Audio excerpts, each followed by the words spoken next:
السلام علیکم، آپ دیکھ رہے ہیں کہ M B T V international. ناظرین، آج ہم آپ کے پاس خبر لے کر آئے ہیں پاکستان سے۔ یہاں پر جماعت احمدیہ کو جو ہے وہ جمعہ پڑھنے کی اجازت نہیں دے رہے، مسجدوں میں نماز پڑھنے کی اجازت نہیں دے رہے، جیسے کہ آج کل روزے ہیں، تراویحیں پڑھنے کی اجازت نہیں دے رہے۔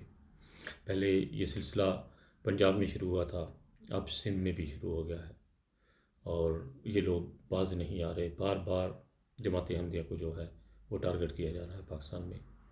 کوئی حکومت، کوئی ملک اس طرف کان نہیں دھر رہا، لیکن خدا تعالیٰ تو ہمارے ساتھ ہے، وہ ایک دن ضرور بدلہ لے گا ان سے۔ یہ لوگ بار بار خدا تعالیٰ کی لاٹھی کو جو پکار رہے ہیں، یہ خدا تعالیٰ کی طاقت کو شاید ان کا اندازہ نہیں ہے کہ جب خدا تعالیٰ کی لاٹھی چلتی ہے تو کس طرح انسان کو جو ہے وہ پھر ذل و رسوا کرتی ہے۔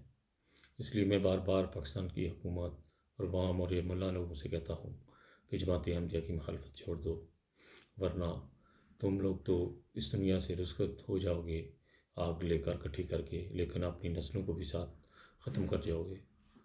اپنے لیے تو آگ آپ لوگوں نے کٹھی کر لی ہے، اور دنیا کے لیے جو اپنی اولادیں ہیں، نسلیں ہیں، ان کو تو کم سے کم دنیا میں سکون سے رہنے دیں۔ کل کو وہ کیا کہیں گی آپ کو کہ ہمارے لیے کیا عذاب کٹھا کر کے چھوڑ کے ہو۔ انسان نیت کی نیتیں جو ہیں وہ اچھی ہونی چاہیے، اور ہمیشہ دنیا کو پیار محبت سے رہنا چاہیے۔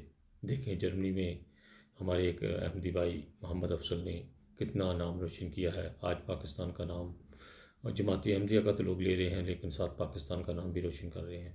اس طرح کے بچے پیدا کریں مائیں جو اپنے ملک کا نام روشن کرنے والی ہوں، بلکہ یہ نہیں کہ فرقہ واریت اور نفرت پھیلانے والے اور ملک میں فساد پھیلانے والے ہوں۔ اسی کے ساتھ خالد بٹی آپ سے جا چاہتا ہے، بہت سارے دعاؤں کے ساتھ۔ انسانیت زندہ باد۔ اوکے جی، خدا حافظ۔